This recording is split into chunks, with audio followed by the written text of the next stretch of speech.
तो hello students, कैसे हैं आप सब। स्वागत है आपका हमारे प्यारे से यूट्यूब चैनल जिसका नाम है उद्देश्य दर्पण। तो कैसे हैं आप सभी। आज हम लोग कक्षा 9 क्लास 9th की जो बायोलॉजी है, जो कक्षा 9 का जो जीव विज्ञान जो विषय है उसे हम लोग स्टार्ट करने जा रहे हैं। ठीक है, तो आज हमारी पहली क्लास है। इसमें हम लोग थोड़ा बहुत बेसिक्स को देखेंगे कि बायोलॉजी के बेसिक्स क्या क्या हैं, और जो आपका चैप्टर है बायोलॉजी का पहला चैप्टर क्लास 9th में, वो है जीवन की मौलिक इकाई। ठीक है, या फिर फंडामेंटल यूनिट ऑफ लाइफ। इसमें ओवरऑल हमको सेल के बारे में पढ़ना है। ठीक है, तो चलिए आज हम लोग थोड़ा बेसिक्स को जानते हैं और फिर धीरे धीरे हम लोग चैप्टर में आगे बढ़ेंगे। ठीक है, तो आज हमारी बेसिक्स की क्लास है ये। चलिए देखते हैं। तो ये जो आपको दिख रहा है सबसे पहले ये हमारा लोगो है, उद्देश्य दर्पण। ठीक है, उद्देश्य दर्पण का ये लोगो है। ठीक है, चलिए आगे बढ़ते हैं। तो सबसे पहले जो सब्जेक्ट है हमारा बायोलॉजी, ठीक है, सबसे पहले सब्जेक्ट जो है बायोलॉजी। तो बायोलॉजी का मतलब क्या होता है, यानी जीव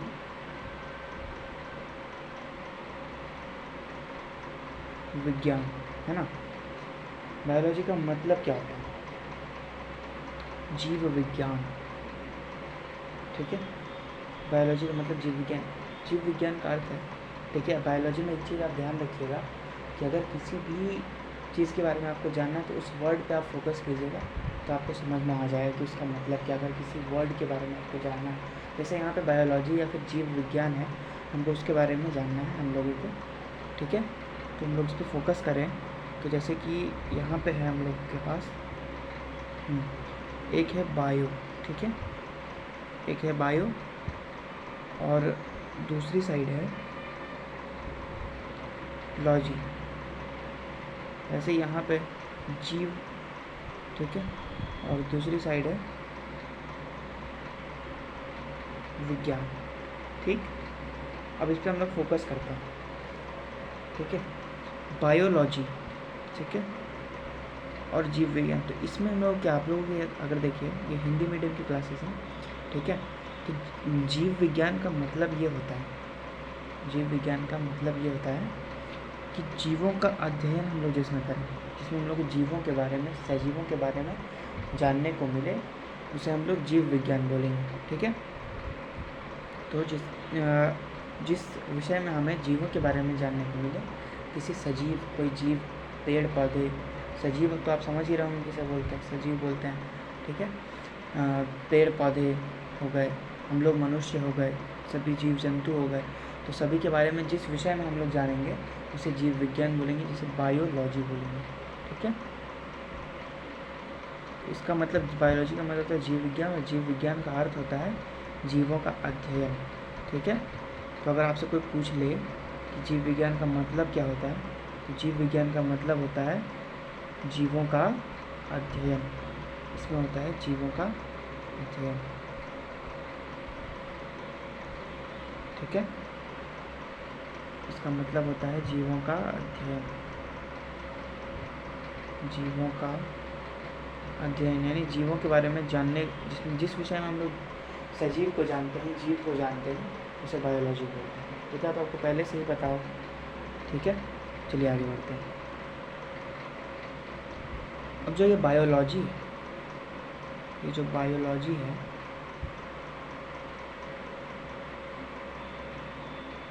ठीक है, इसे 2 पार्ट में डिवाइड किया गया। ठीक है, बायोलॉजी को, एक है जूलॉजी और एक है बॉटनी। ये सब भी आपको पता ही होगा पहले से, बट ये बेसिक की क्लास है, थोड़ा बेसिक तो देखना ही पड़ेगा।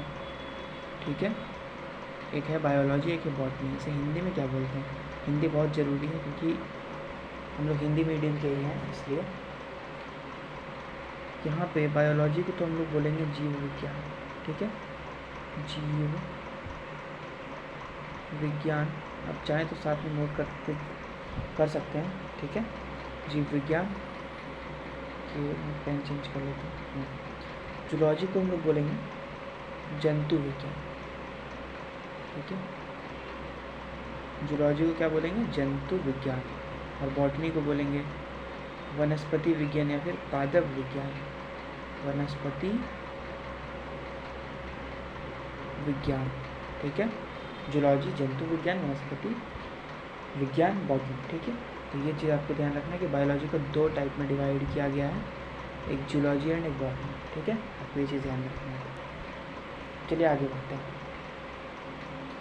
अब एक चीज़ है, बायोलॉजी आप लोग सुनते होंगे तो बायोलॉजी के जनक, एक सवाल आता है कि बायोलॉजी के जनक कौन है, ठीक है। तो आप ये भी नोट करें, ये भी आप लोग लिख सकते हैं कि बायोलॉजी के जनक, फादर ऑफ बायोलॉजी, बायोलॉजी के जनक या फिर जीव विज्ञान के जो जनक होंगे वो कौन होंगे? कौन है जनक? सवाल तो आता ही होगा आपके मन में, कौन होंगे? तो ये हैं अरस्तु, ठीक है। आप ये नाम याद रखें, बहुत ही ज़रूरी नाम है ये बायोलॉजी के जीवन में, ठीक है। बायोलॉजी जो दुनिया है, बायोलॉजी की दुनिया में सब बहुत अहम नाम है ये अरस्तु, और इसे आप कभी नहीं भूलेंगे, ठीक है। बायोलॉजी के जनक अरस्तु हैं। आप कंफ्यूज ना होना, इंग्लिश में इनका नाम ऐसे लिखा जाता है। ये आपने देखा होगा कहीं ना कहीं, एरिस्टोटल का कैसे, ठीक है, ऐसे लिखा जाता है। तो बायोलॉजी के जनक कौन है? अरस्तु। आपको अरस्तु ही बोलना है, ठीक है, क्योंकि हिंदी मीडियम में अरस्तु ही बोला जाएगा, ठीक है। ये भी ऑप्शन में रहेगा, बट हिंदी मीडियम में कहीं ना कहीं अगर ये नहीं हुआ तो ये तो 100% ऑप्शन में आपका रहेगा, ठीक है। अरस्तु हम लोग बोलते हैं, ठीक है, अरस्तु, ठीक है। चलिए आगे बढ़ते हैं। बेसिकली अरस्तु ही बोलते हैं, ये भी कोई गलत नहीं, आप दोनों याद रखेंगे, क्योंकि ये इंग्लिश में है, ये हिंदी में है, ठीक है। चलिए आगे बढ़ते हैं। अब है बायोलॉजी के बारे में हमने जाना कि बायोलॉजी है क्या, बायोलॉजी के कितने टाइप हैं, ठीक है। अब एक बायोलॉजी के 2 टाइप, जैसे हमने पढ़ा एक जूलॉजी, तो जूलॉजी क्या होता है? जूलॉजी होता है जंतु विज्ञान, ठीक है, जंतु विज्ञान। जूलॉजी होता है जंतु विज्ञान। जंतु विज्ञान का मतलब समझ में आया? अभी थोड़ा देर पहले मैंने बताया था कि जिस वर्ड के बारे में जानना होगा, आपको जानना है अगर किसी वर्ड के बारे में, तो आप उस पर फोकस करेंगे, ठीक है। ध्यान से, जिस वर्ड के बारे में आपको जानना होगा आप उस वर्ड पर फोकस करेंगे। जैसे यहाँ पे हमें जानना है जंतु विज्ञान, तो जंतु और विज्ञान, जंतु से क्या, जंतु यानी जीव, जीव जंतु जो मनुष्य हो गए, पशु हो गए, है ना, जीव जंतु जो आ गए, उनका विज्ञान, उनके बारे में जानने को हम लोग जंतु विज्ञान का अध्ययन बोलेंगे, ठीक है, जंतु विज्ञान। तो जंतु विज्ञान में हम लोग क्या पढ़ेंगे? जंतु विज्ञान में हम लोग जीव जंतुओं के बारे में पढ़ेंगे। तो जंतु विज्ञान में हम लोग जीव जंतुओं के बारे में पढ़ेंगे। क्या पढ़ेंगे? जीव जंतुओं का अध्ययन, जीव जंतुओं का, सॉरी थोड़ा राइटिंग का दिक्कत हो सकता है, बट आप मैनेज करना। यह है जंतुओं के ऊपर ट्राई करता हूँ।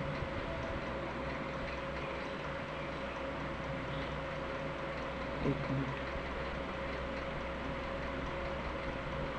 जीव जंतुओं का अध्ययन, ठीक है, जीव जंतुओं, जीव जंतु का अध्ययन, मतलब जीव जंतु के बारे में हम लोग जिस विषय में जानेंगे उस विषय को हम लोग जंतु विज्ञान बोलेंगे, ठीक है। तो देखिए, जंतु का अर्थ होता है जीव जंतु, विज्ञान का अर्थ होता है जानना, ठीक है।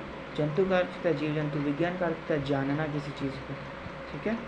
उसी तरह से जंतु विज्ञान का अर्थ हुआ कि जंतुओं के बारे में जानना, यानी जीव जंतु का अध्ययन यानी जंतु के बारे में जानना, उसे हम लोग, जिसमें हम लोग जंतुओं के बारे में जानते हैं उसे हम लोग जीव जंतु कहते हैं, मतलब सॉरी जंतु विज्ञान कहते हैं, ठीक है, जिसमें जीव जंतुओं के बारे में जानते हैं, ठीक है। चलिए अब एक और पॉइंट हमने पढ़ा अभी, बॉटनी। सेम बॉटनी का भी यही हाल है, बॉटनी। बॉटनी का अर्थ क्या होता है? पादप विज्ञान या फिर वनस्पति विज्ञान। आप वर्ड पे, अगर इसका मतलब जानना है तो इसके वर्ड पे फोकस करिए। तो वर्ड क्या है? पादप, यानी इसका है रिलेशन प्लांट से, प्लांट। अगर यहाँ प्लांट विज्ञान है, प्लांट है, विज्ञान है, तो इसका मतलब क्या हुआ कि पेड़ पौधों के बारे में जानना, पेड़ पौधों के बारे में जानना, ठीक है, पेड़ पौधों के बारे में जानना। बॉटनी का अर्थ होता है, पादप विज्ञान का अर्थ होता है पेड़ पौधों के बारे में जानना। तो दो बायोलॉजी जो जीव विज्ञान की दो शाखाएं हैं, एक बॉटनी यानी पादप विज्ञान, एक जूलॉजी यानी जंतु विज्ञान। एक में हम लोग जंतुओं के बारे में पढ़ेंगे, दूसरे में हम लोग पेड़ पौधों के बारे में पढ़ेंगे, ठीक है। चलिए आगे बढ़ते हैं। एक और नाम है कि बायोलॉजी जो जीव विज्ञान है, ये नाम किसने दिया पता है आपको? बायोलॉजी जो नाम दिया है वो किसने दिया है? बायोलॉजी नाम किसने दिया है? ये सवाल आता हो, इसका नाम बायोलॉजी किसने दिया? बायोलॉजी क्यों दिया वो तो समझ गया, क्योंकि हम लोग जीव जंतुओं के बारे में जानते हैं, इसलिए बायोलॉजी यानी जीव विज्ञान दिया। किसने दिया वो तो आप ये नाम याद रखेंगे इनका भी, इनके बहुत महत्वपूर्ण लोग हैं ये भी। एक है लैमार्क, ठीक है, और ट्रेविरेनस, ये दो लोग हुए जिन्होंने नाम दिया बायोलॉजी यानी जीव विज्ञान, ट्रेविरेनस, ठीक है। लैमार्क और ट्रेविरेनस ने नाम दिया, लैमार्क और ट्रेविरेनस ने बायोलॉजी शब्द दिया, बायोलॉजी नाम दिया, ठीक है। ये नाम आप याद रखेंगे, लैमार्क और ट्रेविरेनस ने। और कब दिया ये भी बहुत इंपॉर्टेंट है, कब दिया इन्होंने नाम, तो आप यहाँ लिखिए 1802 यानी 1802 में इन्होंने बायोलॉजी जो जीव विज्ञान शब्द है, नाम है, वो दिया, ठीक है। 1802 यानी 1802 में, ठीक है। चलिए आगे बढ़ें। तो बायोलॉजी के बारे में कुछ बेसिक्स जानकारियाँ ये थी। चलिए अब आपका जो पहला चैप्टर है उसके बारे में कुछ थोड़ा सा ऊपर थोड़ा उसे देख लें। तो जैसे कि जीवन की मौलिक इकाई है, ठीक है, चैप्टर आपका जो पहला है 9th की बायो में, कि जीवन की मौलिक इकाई, ठीक है, किसे कहा गया? सेल यानी कोशिका, ठीक है, कोशिका। तो एक्चुअल में कोशिका, इसमें हमें कोशिका के बारे में ही पढ़ना है, ठीक है। तो कोशिका होता क्या है वो हम लोग थोड़ा ध्यान देंगे। तो सबसे पहले कोशिका का एक स्ट्रक्चर हम लोग छोटा सा देख लें, ठीक है।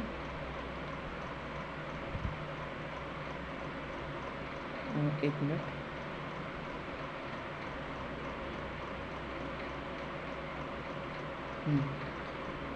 एक मान लीजिए ये हाँ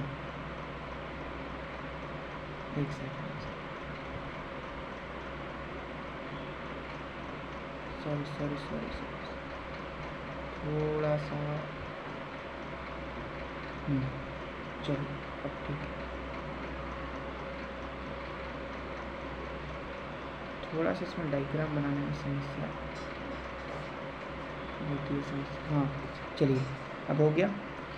ये है एक सेल, ठीक है, हम लोग इसे सेल मान लेते हैं और हम लोग डिटेल में पढ़ेंगे डायग्राम सेल का, बट अभी के लिए बस थोड़ा सा एक इंट्रोडक्शन है सेल का, सेल क्या होता है, ठीक है।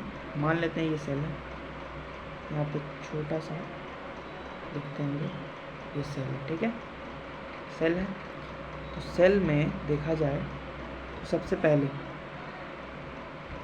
हाँ अंदर और एक चीज़ अलग कलर से, ठीक है,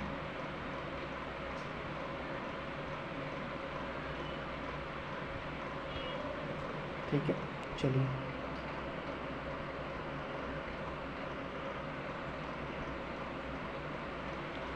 ये जो आपको पहला लेयर दिख रहा है,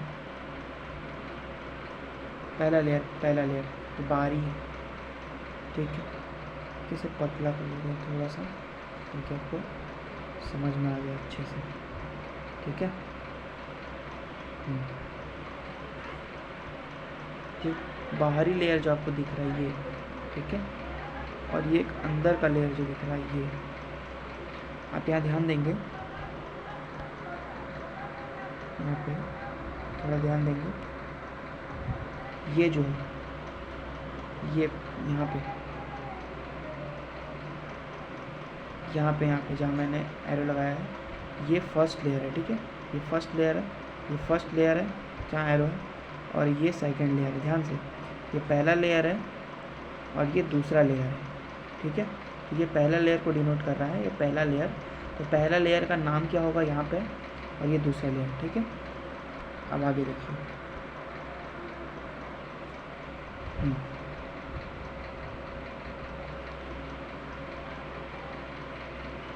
अब देखिए ये पहला लेयर को यहाँ पर दिखाएगा, ठीक है। और ये सॉरी सॉरी सॉरी ये पहला लेयर को दिखाएगा और ये दूसरा लेयर को, ठीक है। चलिए और हम लोग थोड़ा सा ध्यान देते हैं यहाँ पे कि पहला लेयर सबका नाम हम लोग लिखना स्टार्ट करते हैं, ठीक है। चलिए पेन सेलेक्ट कर लेते हैं। चलिए तो सबसे पहला लेयर स्ट्रक्चर में देखा जाए, सबसे पहला लेयर जो है उसका नाम क्या है, क्या आप लोगों को पता है? सबसे पहले जो बाहरी आवरण है उसका नाम है कोशिका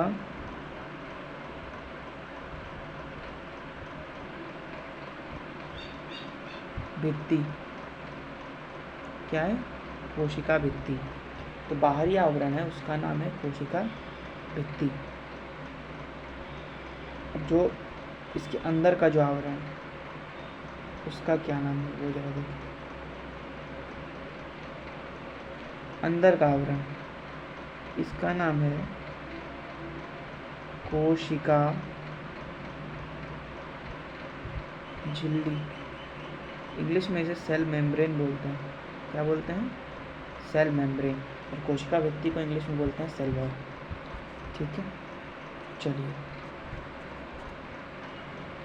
अब आगे ये वाला जो पॉइंट है अंदर, इसका नाम है केंद्रक झिल्ली।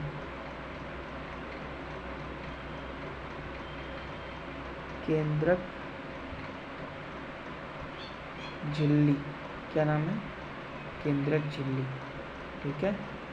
और आखिरी जो आता है वो यहाँ पे है केंद्रक, जिसे इंग्लिश में हम लोग बोलेंगे न्यूक्लियस। अब चलिए अब ध्यान से समझने की कोशिश करें इसे। सबसे पहला लेयर कोशिका का जो सबसे बाहरी आवरण है जो आपको यहाँ पे दिख रहा है, ठीक है, एक सेकेंड। सबसे बाहरी लेयर जो आप जहाँ मैं एरो लगा रहा हूँ, ये एरो दिख रहा होगा आपको, तो एरो देखिए जो सबसे बाहरी लेयर है यहाँ पे, ठीक है, उसका नाम है कोशिका भित्ति, जिसे इंग्लिश में हम लोग इसे बोलते हैं सेल वॉल। ये एक बाहरी दीवार है सेल की सुरक्षा करता है ये, ठीक है। फिर उसके जो अंदर का जो आवरण है ये बाहरी आवरण, ठीक है, ये बाहरी आवरण, ये वाला जहाँ भी एरो, और ये दूसरा आवरण। आपको एरो समझ में आ रहा होगा। ये बाहरी आवरण है और ये दूसरा आवरण है, ठीक है। और ये जो दूसरा आवरण है इसका नाम है कोशिका झिल्ली, ठीक है, जिसे इंग्लिश में सेल मेम्ब्रेन बोलते हैं, ठीक है। आगे मैं नोट्स बनवाऊंगा तो सब कुछ अच्छे से डिटेल्ड में लिखूँगा, ठीक है। फिलहाल अभी आप इतना नोट करिए, इसको कोशिका झिल्ली बोलते हैं, ठीक है। अब आगे देखिए ये जो है ये जो है अंदर, ये है केंद्रक। ये केंद्रक, आप पहले यहाँ ध्यान दीजिए, ये जो ये केंद्रक है, ठीक है। ये केंद्रक झिल्ली नहीं है, ये केंद्रक झिल्ली नहीं, ये पहले सबसे पहले बोलिए ये केंद्रक है पूरा। उसके ऊपर जो बाहरी लेयर है वो केंद्रक झिल्ली है। वहीं यहाँ सेल में भी वही हो रहा है कि ये जो है वो कोशिका है, उसकी बाहरी लेयर कोशिका भित्ति है और उसकी बाहरी लेयर कोशिका झिल्ली है, ठीक है। दो लेयर है कोशिका के ऊपर, एक कोशिका झिल्ली, उसके बाद कोशिका भित्ति, ठीक है। वैसे केंद्रक के ऊपर एक लेयर है केंद्रक झिल्ली जिसे बोलते हैं, जिसे न्यूक्लियर मेम्ब्रेन बोलते हैं, ठीक है। अब एक और चीज़, यहाँ जो आपको दिख रहा है, मैं पेन से दिखाऊँ आपको, यहाँ ये जो सेल है इसमें एक जेली जैसा पदार्थ भरा होता है। ये जो खाली जगह दिख रहा है आपको, इस खाली जगह में सॉरी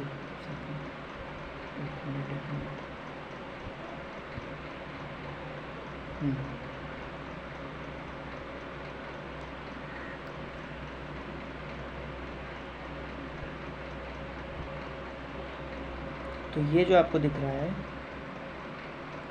यहाँ पे एक फ्लूइड भरा हुआ, फ्लूइड तो नहीं है, जेली टाइप का पदार्थ है, ठीक है।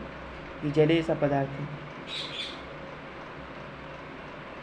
ठीक है, यहाँ पर ये न्यूक्लियस के चारों तरफ होगा, ठीक है, न्यूक्लियस के चारों तरफ। यहाँ पे एक फ्लूइड भरा हुआ है जिसका नाम है, इस फ्लूइड का नाम क्या है पता है आपको? फ्लूइड का नाम है कोशिका द्रव्य। कोशिका द्रव जिसको बोलते हैं, द्रव्य तो अलग चीज़ है, सॉरी कंफ्यूजन हो गया, द्रव्य नहीं, कोशिका द्रव, ठीक है, कोशिका द्रव, कोशिका द्रव भरा हुआ है इसके अंदर, ठीक है, कोशिका द्रव, जिसको इंग्लिश में साइटोप्लाज्म बोलते हैं, ठीक है, इसको साइटोप्लाज्म बोला जाता है। उसके बाद साइटोप्लाज्म है ये, हम लोग पहले लिख लेते हैं वरना बाद में थोड़ा सा दिक्कत हो सकता है। तो इसका नाम क्या है? इसका नाम है साइटोप्लाज्म यानी कोशिका द्रव्य। इसका नाम लिखते हैं यहाँ पे, सॉरी, चलिए ठीक है, कोशिका द्रव क्या है? कोशिका द्रव है, ठीक है, इसका नाम है कोशिका द्रव, जिसे इंग्लिश में, अभी हिंदी नाम याद रखिए, मैं नोट से बनवाऊँगा तो आपको सारा इंग्लिश हिंदी सब कुछ समझा दूँगा। अभी तो मैं बता देता हूँ, ठीक है, यह पहली क्लास है इसलिए ये कोशिका द्रव है, ये जो फ्लूइड भरा हुआ है, ये जेली जैसा पदार्थ है, ये कोशिका द्रव है, ठीक है। अब आगे देखिए, अब ये जो आपको जो न्यूक्लियस दिख रहा है यानी जो केंद्रक दिख रहा है, इसके अंदर भी एक फ्लूइड भरा हुआ है, ठीक है, इसके अंदर भी एक फ्लूइड भरा हुआ है जिसका नाम है, मैं बताता हूँ, ठीक है, ये जो ग्रीन आपको दिख रहा है ना, ग्रीन जो दिख रहा है, इसके अंदर एक फ्लूइड भरा हुआ है, सेल के सॉरी न्यूक्लियस के अंदर एक फ्लूइड भरा हुआ जो ग्रीन कलर से आपको दिख रहा है ये वाला। तो ये इसका नाम क्या है पता है आपको? इसका नाम है केंद्रक द्रव, ठीक है, इसका नाम क्या है? इसका नाम है केंद्रक द्रव, इसे लिखते हैं हम लोग केंद्रक द्रव, ठीक है, क्या नाम है इसका? केंद्रक द्रव। चलिए वापस से समझें इसके डायग्राम को। तो सबसे पहले ये जो आपको दिख रहा है, ये सबसे बाहरी लेयर ये सेल है, ठीक है, सेल का सबसे बाहरी लेयर है कोशिका भित्ति, आप याद रखते चलिए साथ साथ। सेल का सबसे बाहरी लेयर कोशिका भित्ति, क्या है सेल का सबसे बाहरी लेयर? कोशिका भित्ति यानी सेल वॉल, ठीक है। उसके बाद का लेयर, उसके बाद सेल के कोशिका भित्ति के बाद क्या होता है? कोशिका झिल्ली, जिसे सेल मेम्ब्रेन बोलते हैं, ये सेल मेम्ब्रेन बोलते हैं, ठीक है। उसके अंदर एक फ्लूइड भरा होता है सेल के अंदर, जिसे कोशिका द्रव बोलते हैं, ठीक है। ये जेली जैसा पदार्थ होता है, इसी में माइटोकॉन्ड्रिया, राइबोसोम है ना, वगैरह वगैरह, गोल्जी बॉडी वगैरह वगैरह इसी में होता है सब, ठीक है। चलिए अब देखिए, अंदर न्यूक्लियस पाया जाता है, ठीक है, अंदर न्यूक्लियस पाया जाता है। और ये न्यूक्लियस है, ये जो अंदर न्यूक्लियस है, वो न्यूक्लियस के जो न्यूक्लियस का जो बाहरी आवरण है वो केंद्रक झिल्ली यानी न्यूक्लियस मेम्ब्रेन का, न्यूक्लियर मेम्ब्रेन कहा जाता है, ठीक है। उस इंग्लिश में न्यूक्लियर मेम्ब्रेन यानी केंद्रक झिल्ली कहा जाता है, ठीक है। यानी केंद्रक का बाहरी आवरण केंद्रक झिल्ली, फिर उसके अंदर, इसमें दो आवरण नहीं होता, इसमें एक ही आवरण होता है, केंद्रक झिल्ली, ठीक है। उसके बाद उसके अंदर एक फ्लूइड भरा होता है, केंद्रक के अंदर भी इसे केंद्रक द्रव बोलते हैं। आसान है, केंद्रक के अंदर जो द्रव वो केंद्रक द्रव, कोशिका के अंदर जो है वो कोशिका द्रव, ठीक है। चलिए इतना थोड़ा बेसिक करने जाना, ठीक है। अब एक और इम्पॉर्टेंट पॉइंट, ये जो कोशिका भित्ति आपको दिख रही है, ठीक है, जो कोशिका भित्ति, चलिए आगे लिखते हैं, हम लोग लिखते हैं जो कोशिका भित्ति है,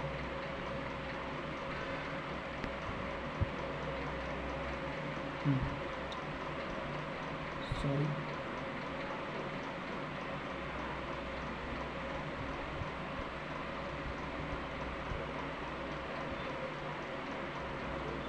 एक सेकंड, थोड़ा सा मिस्टेक हो गया, चलिए अब सही।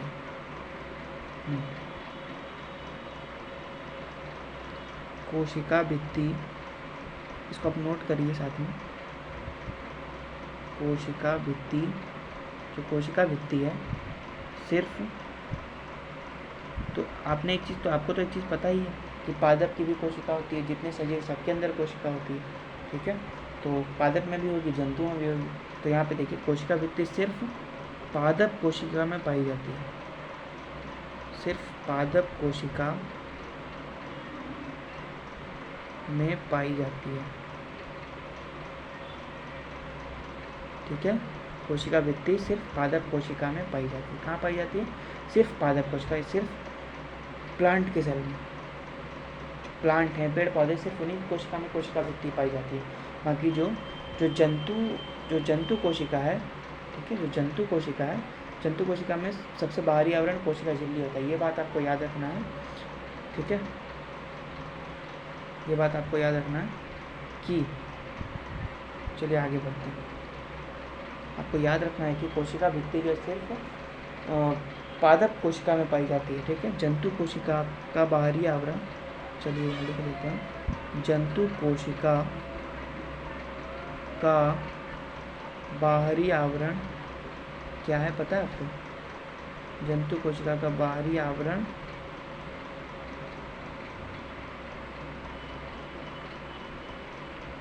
जंतु कोशिका का बाहरी आवरण कोशिका झिल्ली है।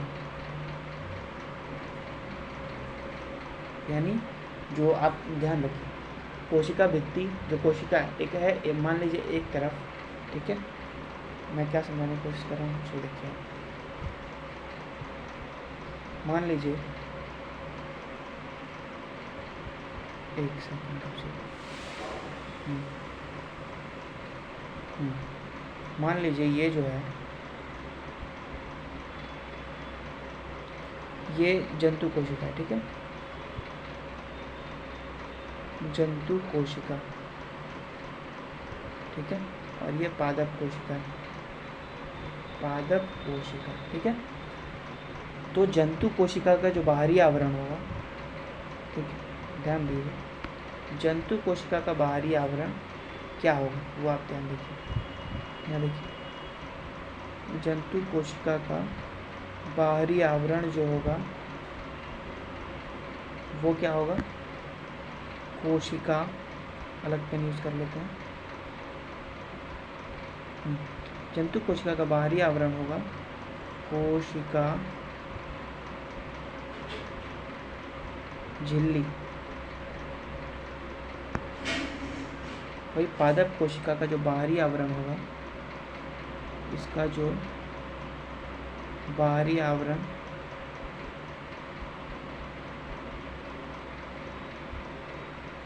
वो होगा कोशिका भित्ति, कोशिका भित्ति। ठीक है, तो यहाँ पे आप ध्यान दीजिए कि जो जंतु कोशिका है, जंतु कोशिका का जो जंतु कोशिका है, एज्यूम कीजिए आप ये जंतु कोशिका है। ठीक है, सोचिए ये जंतु कोशिका है। ठीक है, ये जंतु कोशिका, ये जंतु कोशिका है, और ये जंतु कोशिका जो है उसका जो जंतु कोशिका का बाहरी आवरण जो सबसे बाहरी लेयर है उसका नाम है कोशिका झिल्ली।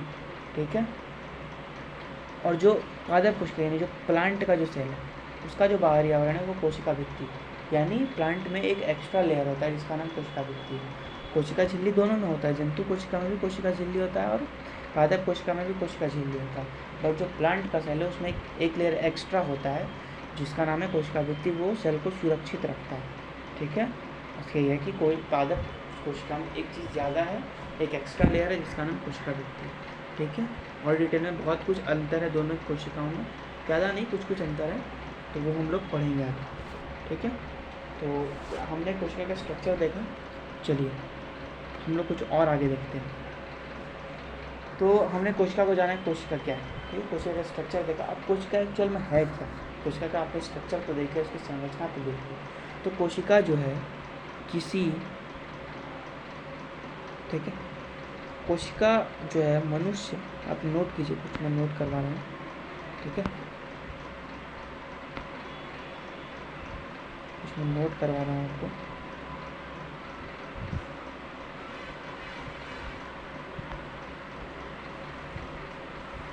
चलिए नोट करते रहिए। कोशिका, कोशिका मनुष्य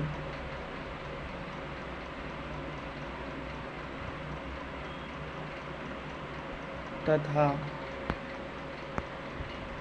पादप के शरीर की मूलभूत इकाई है।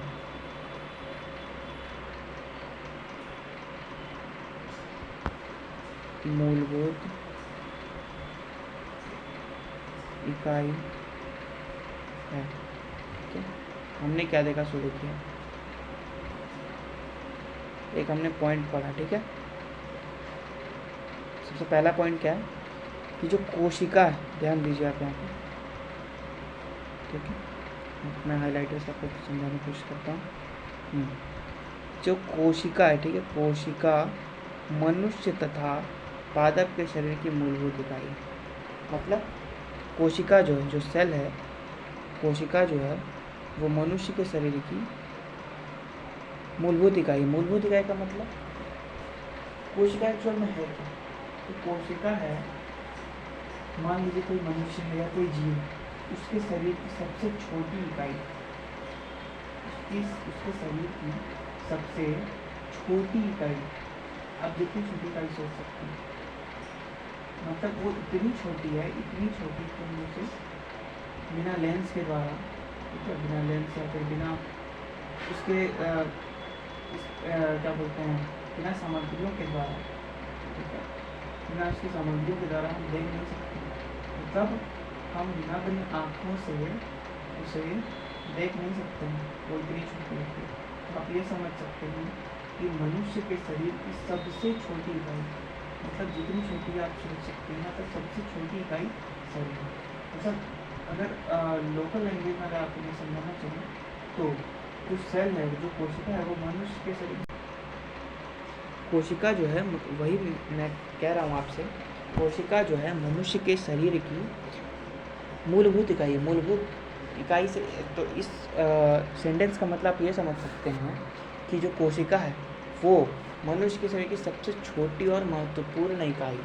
सबसे छोटी मतलब जितनी छोटी आप सोच सकते हैं, ठीक है, वो इतनी छोटी कि हम आप खुली आंखों से देख भी नहीं सकते, वो इतनी छोटी है। ठीक है, और लाखों करोड़ों कोशिकाएं, उससे भी ज़्यादा अधिक कोशिकाएं, उससे भी ज़्यादा यानी उससे भी अधिक कोशिकाओं से बना है मनुष्य या किसी जीव का शरीर। ठीक है, तो मनुष्य कोशिका जो है मनुष्य तथा पादप के शरीर की मूलभूत इकाई है, और यही आपका चैप्टर का नाम भी है कि जीवन की मौलिक इकाई। वही बात है ना, फंडामेंटल यूनिट ऑफ लाइफ। तो cell is the fundamental unit of life. तो कोशिका जो है मनुष्य तथा पादप के शरीर की मूलभूत इकाई है। ठीक है, तो कोशिका क्या है? मूलभूत इकाई है, मतलब मूलभूत इकाई, मूल इकाई है, बहुत ही छोटी और बहुत महत्वपूर्ण इकाई है कुछ।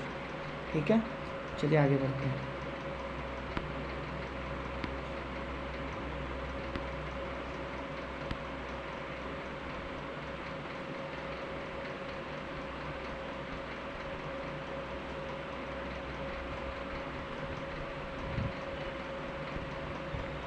तो अब हम लोग क्या देखने जा रहे हैं, एक और चीज़ कोशिका के बारे में पॉइंट है एक और, वो है कोशिका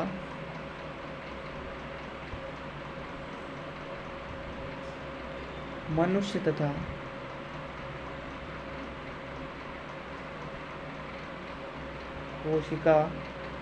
तथा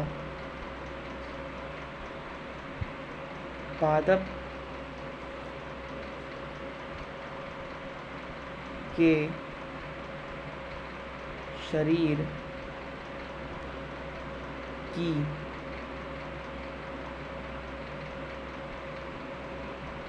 की क्रियात्मक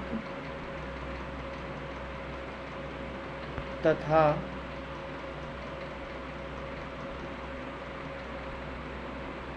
संरचनात्मक इकाई है।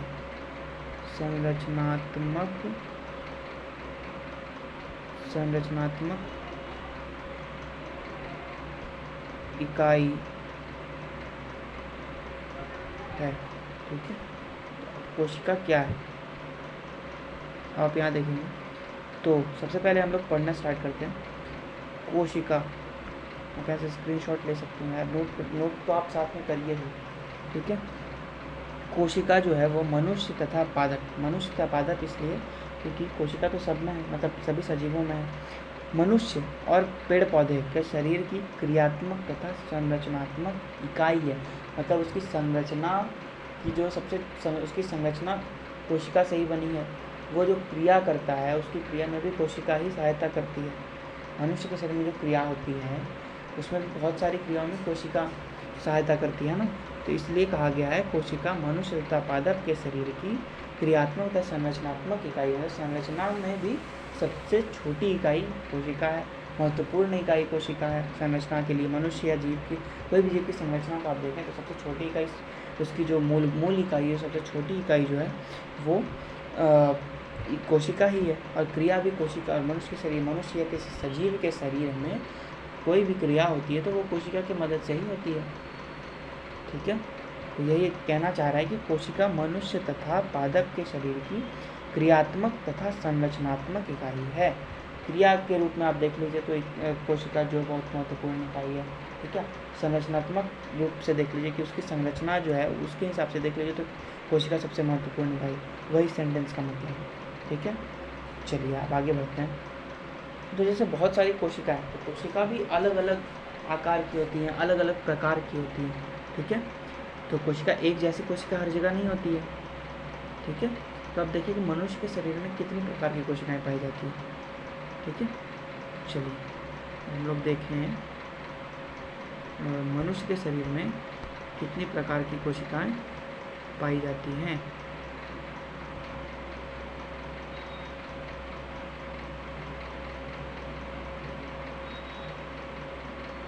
तो एक पॉइंट लिखिए। ठीक है, सॉरी पेन मैंने गलत चुन लिया।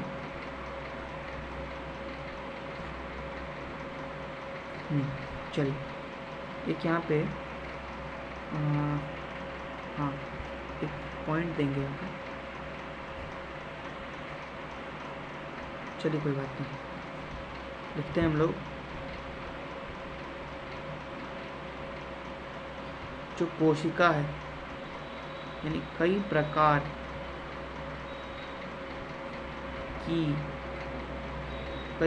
की कोशिकाएं, कई प्रकार की कोशिकाएं मनुष्य के शरीर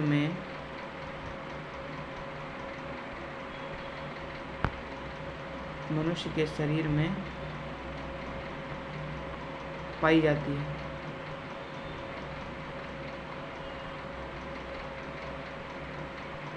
ठीक है, जैसे देखा जाए तो पहला नंबर, हम लोग अब नंबर वाइज पॉइंट्स को लिखेंगे। पहला नंबर जो मस्तिष्क कोशिका होती है, क्या आपने सुना है मस्तिष्क कोशिका? मस्तिष्क कोशिका अलग अलग प्रकार की कोशिकाएं पाई जाती है, बहुत अलग अलग कई तरह की कोशिकाएं पाई जाती है मनुष्य के शरीर में। तो एक होती है मस्तिष्क की कोशिका यानी मस्तिष्क कोशिका, उसका नाम क्या है? मस्तिष्क कोशिका, यानी इसे इंग्लिश में हम लोग बोलेंगे ब्रेन सेल। ठीक है, इंग्लिश में क्या बोलेंगे? ब्रेन सेल, इंग्लिश में इसे बोलेंगे ब्रेन सेल। ठीक है, तो मस्तिष्क कोशिका का नाम क्या है? अगर आपसे कहीं सवाल पूछा जाए, आपको पता होना चाहिए कि मस्तिष्क कोशिका जो है वो कौन सी है। मस्तिष्क कोशिका का नाम क्या है मस्तिष्क कोशिका का? तो मस्तिष्क कोशिका का नाम है, आप लोग ध्यान रखेंगे, तंत्रिका कोशिका। यहाँ कंफ्यूज मत होना, तंत्रिका तंत्र नहीं है, ये तंत्रिका कोशिका है। तंत्रिका तंत्र भी कुछ होता है बॉडी में, तो इसलिए बहुत सारे बच्चे कंफ्यूज जाते हैं। तो यहाँ कोशिका की बात कर रहे हैं हम लोग, तो तंत्रिका कोशिका यानी इंग्लिश में उसे बोलेंगे न्यूरॉन। ठीक है, इंग्लिश में उसे न्यूरॉन बोलेंगे। तो मनुष्य के शरीर की सबसे बड़ी कोशिका है ये। ठीक है, एक ये बात ये भी याद रखना है कि जो तंत्रिका कोशिका है वह मनुष्य के शरीर की सबसे बड़ी कोशिका है, इसके बारे में यहाँ भी लिखते हैं। ठीक है, एक पॉइंट यहाँ ऐड कर लेते हैं हम लोग। अलग पेन चेंज कर लेते हैं। हाँ, मनुष्य के शरीर की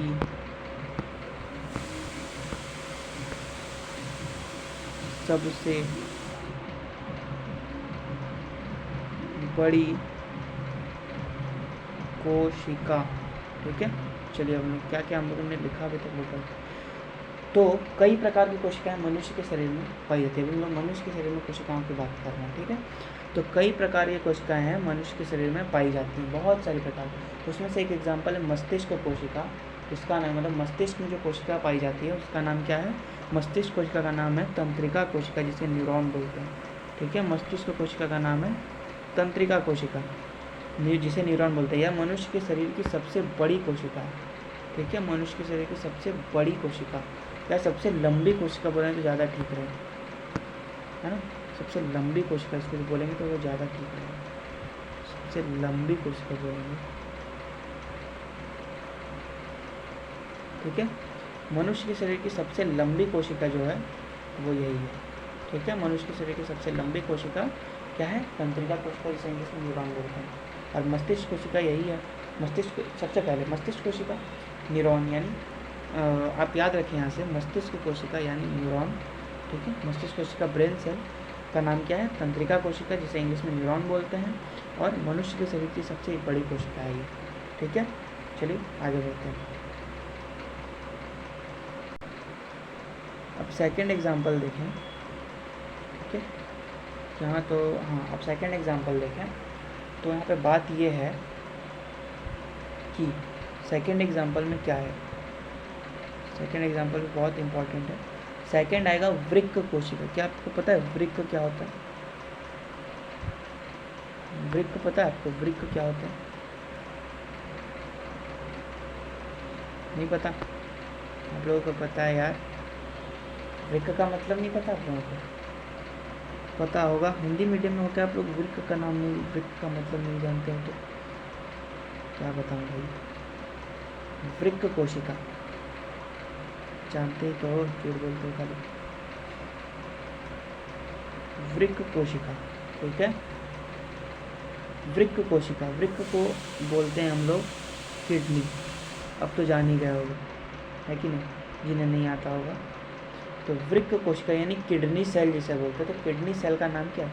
ये बहुत ज़रूरी सवाल है कि वृक्क कोशिका, ये सवाल आता है कि वृक्क कोशिका का नाम क्या है या फिर किडनी सेल का नाम क्या है, नाम बताएं।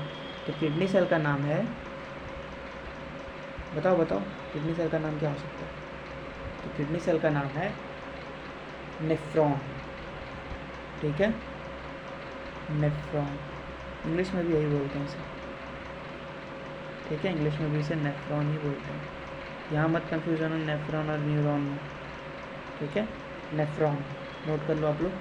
तो वृक्क कोशिका जो है यानी किडनी सेल जो है उसे नेफ्रॉन बोलते हैं। वृक्क कोशिका यानी किडनी सेल को नेफ्रॉन बोलते हैं, यह ध्यान रखना। ठीक है, तो वृक्क की कोशिका जो है उसे नेफ्रॉन यानी नेफ्रॉन ही बोलते हैं उसे इंग्लिश में भी। ठीक है, चलो अब आगे बढ़ते हैं, अगले स्लाइड में देखते हैं।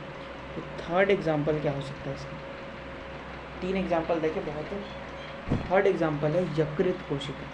यकृत पता है आपको? यकृत कोशिका, यकृत कोशिका, यकृत का मतलब होता है लिवर। ठीक है, यकृत का मतलब होता है लिवर। तो यकृत कोशिका यानी लिवर सेल। ठीक है, यकृत कोशिका यानी लिवर सेल। तो लिवर सेल का नाम क्या है? लिवर सेल का नाम है हेपेटिक कोशिका। ठीक है, बहुत महत्वपूर्ण नाम है ये सब, इसे आप लोग याद रखें। हेपेटिक कोशिका, हेपेटिक कोशिका नाम याद रखना है। ठीक है, तो ये हेपेटिक है। ठीक है, इंग्लिश में भी यही नाम है, इंग्लिश में भी यही नाम है, लिख देता हूँ मैं, hepatic cell. Sorry hepatic cell. ठीक है, हेपेटिक सेल, हेपेटिक सेल, यकृत कोशिका यानी लिवर सेल, हेपेटिक सेल। ठीक है, यकृत कोशिका का नाम है हेपेटिक कोशिका, उसे इंग्लिश में हेपेटिक सेल कहते हैं। चलिए अब आगे देखते हैं। आगे भी 1-2 पॉइंट और है, उसके बाद हम लोग ये लेक्चर का आज यहाँ यहीं पे एंड कर देंगे, ठीक है। तो 1-2 पॉइंट और है। देखिए, आप लोगों के मन में एक सवाल तो आता ही होगा, आप लोग जब भी बायो का नाम सुनते होंगे, बायो पढ़ते होंगे, या जैसे अभी आप सेल पढ़ रहे हैं, तो सेल से रिलेटेड तो आप सेल का नाम तो ऐसा थोड़ी कि आपने आज ही सुना है, सेल का नाम तो आपने पहले भी सुन रखा होगा। तो ये तो आपको सवाल आता होगा कि जो हमने ये तो पढ़ लिया कि मनुष्य के शरीर की सबसे लंबी कोशिका क्या है, ये तो हमने पढ़ लिया, ठीक है। तो आपके मन में ये भी आता है कि वर्ल्ड यानी संसार की सबसे बड़ी कोशिका क्या है, ये सवाल भी आता हो। चलिए उसी का आंसर आज हम लोग देखते हैं। तो संसार की, ठीक है, लिखना स्टार्ट करते हैं। संसार की सबसे, एक सेकेंड, संसार की सबसे बड़ी कोशिका,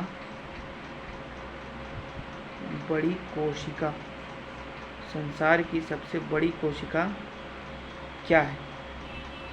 क्या आप लोगों के मन में ये सवाल नहीं आता संसार की सबसे बड़ी कोशिका है क्या आखिर में? तो ये है शुतुरमुर्ग का अंडा। जी हाँ, याद रखना, शुतुरमुर्ग का जो अंडा है, शुतुरमुर्ग का जो अंडा है, शुतुरमुर्ग को तो आपने देखा ही है, नहीं देखा? देखा ही होगा शुतुरमुर्ग को। तो शुतुरमुर्ग का अंडा, ठीक है, संसार की सबसे बड़ी कोशिका क्या है? शुतुरमुर्ग का अंडा। ये बहुत इंपॉर्टेंट चीज़ है, ये सवाल बनता है इससे। संसार की सबसे बड़ी कोशिका क्या है?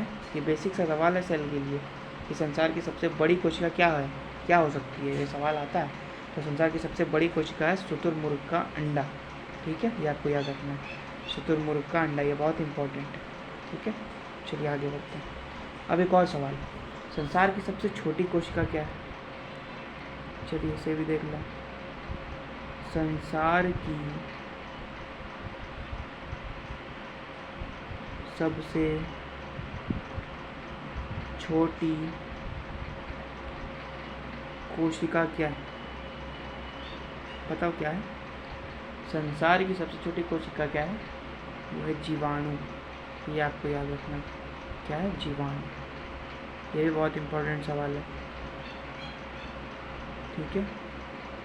अगर समझ में ना आ रहा हो तो ऐसा मत समझना कि पहले लेक्चर में समझ में आया, ठीक है, तो अब होगा ही नहीं मुझसे, ऐसा आप लोग के मन में आता ही होगा कि नहीं यार मुझसे नहीं, ऐसा कुछ नहीं है।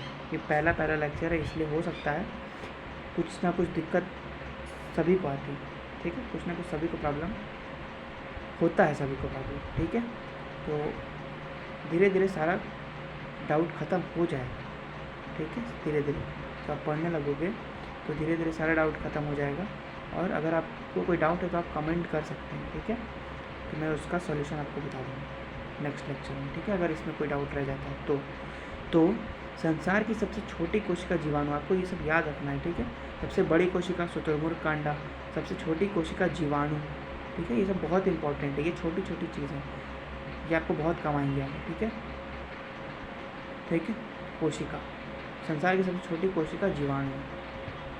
सॉरी हाँ, मैंने थोड़ा सा गंदा कर दिया इसे, कोई बात नहीं, मिटा देता हूँ। चलिए ठीक है, संसार की सबसे छोटी कोशिका जीवाणु है। आगे बढ़ें। अब एक और आखिरी पॉइंट है, इसे भी लिख लीजिए। अब हमने मनुष्य के शरीर की सबसे लंबी कोशिका देख ली, संसार की सबसे बड़ी देख ली कोशिका, संसार की सबसे छोटी कोशिका देख ली, बट मनुष्य की सबसे छोटी कोशिका क्या हो सकती है, ये भी तो सवाल बनता है। चलिए हम लोग उसे ही देखते हैं क्या हो सकता है सवाल। मनुष्य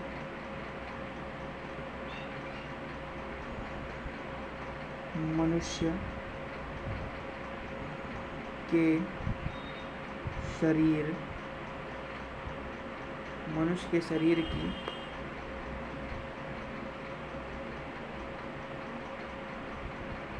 सबसे छोटी कोशिका, बहुत ही इम्पोर्टेंट है। तो क्या हो सकती है सबसे छोटी कोशिका? चलिए देखें क्या हो सकती है। तो मनुष्य में तो आपको पता है कि दो होते हैं, एक होते हैं मेल, एक फीमेल, ठीक है, जिसे हिंदी में बोलते हैं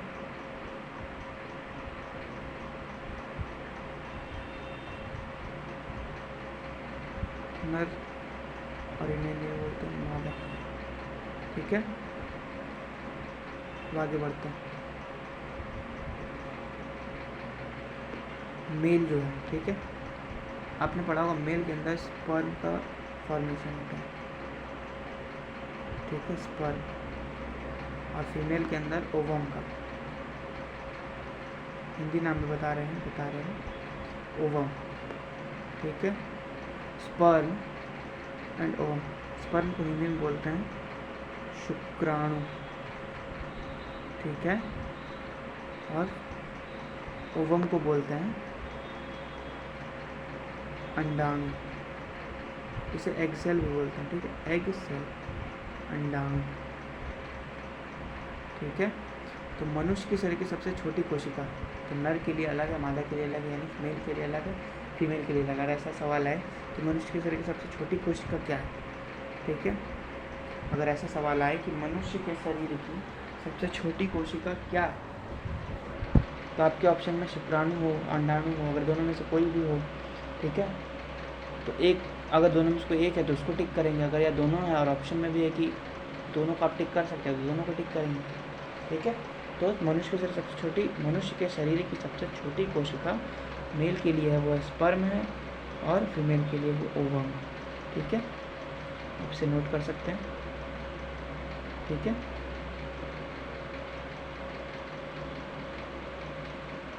ठीक है, मेल के लिए स्पर्म, फीमेल के लिए ओवम। चलिए